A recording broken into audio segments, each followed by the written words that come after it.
These are just a few of the many people who have died in the last 10 years. Their names, faces, and artwork now on display inside the Victoria Arts Council gallery inside the Bay Center.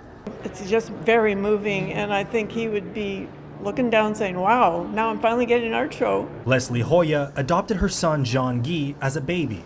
His art drew inspiration from his environments like the mountains and the sea. Jean-Guy is one of more than 16,000 people who have died since the toxic drug overdose crisis was declared a decade ago. After his death in 2020, she still remembers him as her son who always brought excitement to every conversation. We hoped for the best for him. We always wanted the best for him, and we supported him, loved him.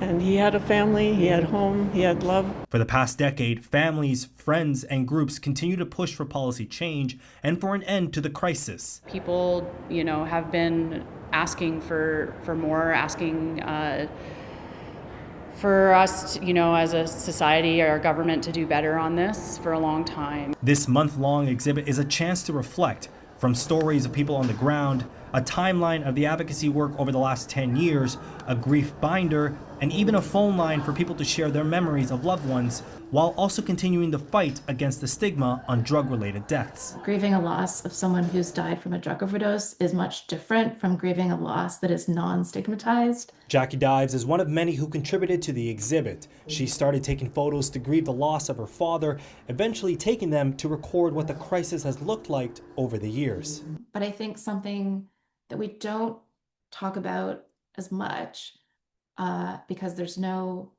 sort of like entryway in necessarily is the life that is still happening, the people who continue to show up. Every person's story is different, but there's one thing organizers and families of loved ones hope visitors will take away. They're normal people. They have families, they have people that love them. Various events are being put on at the gallery this month, with the official launch event happening this Saturday.